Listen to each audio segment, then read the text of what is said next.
Well, hello and welcome to this video for Raid Shadow Legends. We have a few updates to go over, and we're going to do that right now as I pick up all of the garbage that I have to pick up here in my main account. So, a couple of pieces of news.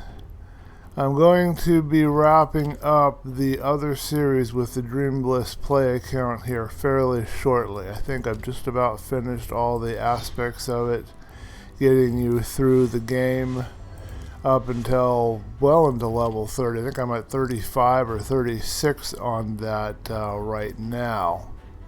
So pretty soon it will be just updates and stuff on this. I probably won't be doing videos as frequently. I got other things that I can do. I'm more interested in right now getting into Creativeverse in Minecraft. This game has been frustrating me, and I kind of don't really have any reason at the moment to play it and do videos. I'm only doing this update because there's not a lot of people doing updates even. So somebody has to come in and do stuff. So I thought, okay, well, I'll volunteer. I'll jump in there. So if you go to your news, if it doesn't pop up already, you're going to see a couple of things here. They've been showing this super sale thing. I don't know how true that is. I looked at the prices. It didn't seem like they had actually been taken down at all. And then there's this, just started up this Bergoth The Malformed Fragment event. If you go to read more, it tells you how you can get your pieces of this champion. This is a fragment summoning. So you're going to have some events here. They've got the dates. They've got tournaments here. Not going to go into all that. You can just read it yourself. What it ultimately amounts to, it's going to be the same process that it's always been. They're going to have a classic arena takedown. You shouldn't have any problems getting all of those points in there. The higher up you are in the arena, the more points you get per battle, if I understand and recall correctly.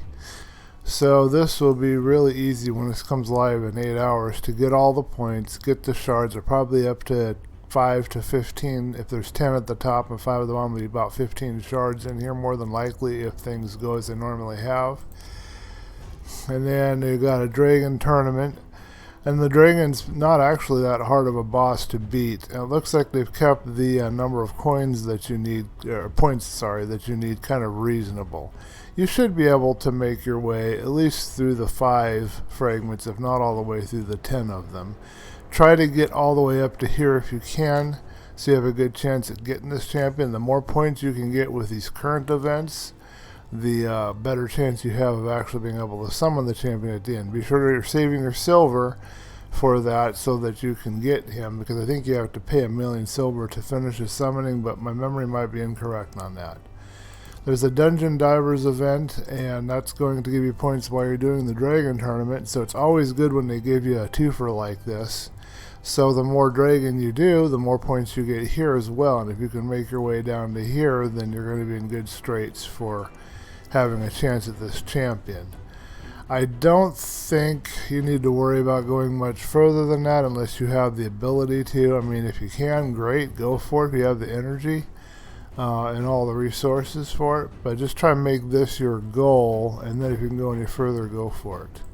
We've got 5 days for that, and don't forget we have a Turkey Day event, so as you're doing all the other things, you'll be getting stuff here, and they're giving us some rank 3 chickens and 1 rank 5 chicken at the end of this. The core hammer has been a very nice reward that they offered here. This is almost like a daily login event because the points are really easy to get. So you should be able to complete this in a classic arena without any trouble whatsoever.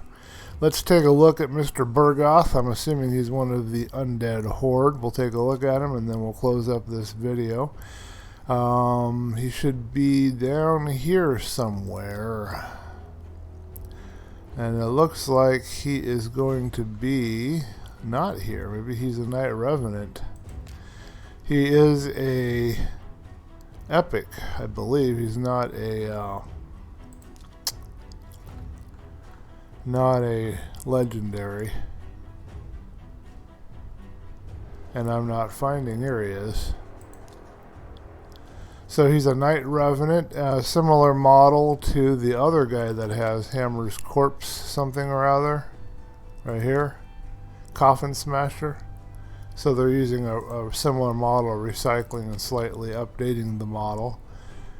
But this guy has the ability to do a 50% chance of placing a 15% continuous heal on his champion for 1 turn if the attack is critical. So you're going to want critical rate gear on him. He's an HP champion. His attacks are based off HP, so you're going to want to have a lot of HP on him. Your best HP gear you have. You can also use, I'll show you after this, there's a set in the Artifact Forge that has HP and defense, which would be really good for him. Attacks all enemies, has a 30% chance of placing a provoke debuff. That's not so useful, in my opinion. Although you can control other players or your opponent with that sometimes. Whenever this champion is attacked, heals all allies except this champion by 20% of the damage received. So, if he is... This is going to be kind of tricky because he has kind of an interesting look with the chains and the lantern, although I don't know why everybody's carrying around lanterns or whatever that is. If he increases HP too much, some of the way that the fight, the opponents, the enemies work, I guess you could say the automatic part of it, like if you go through the dungeons and whatever, they seem to go after the guys that, he has a growth on his shoulder, have the lowest HP, but as he's an HP champion, you're going to want to have his HP fairly high. But if you have his HP too high, then he won't get those attacks to be able to do this heal. So you're going to have to juggle this a little bit. You want his HP slightly less than everybody else in your team, I think, because once you have that set, then he will be able to heal everybody by 20% of whatever damage he gets. He'll be drawing most of the attacks to him. The other way you could use this, I suppose, would be to increase his HP really, really high as you can get, and then use him where there's an opposite affinity. So he is a spirit affinity. So if you use him where he would be weak, like in a magic affinity dungeon or against a magic affinity boss, then that boss will target him.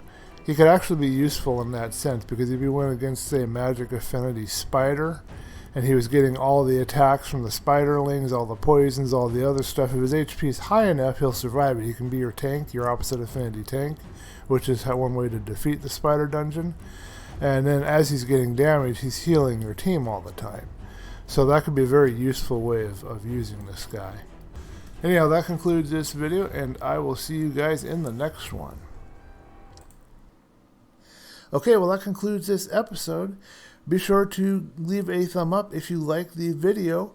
Be sure to subscribe if you want to see more videos like this or any of my other videos.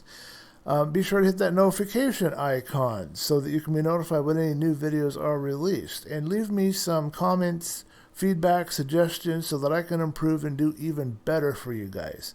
Also, please stop by my Teespring store. I've got more designs coming over from Spreadshirt, but this is what I have here right now.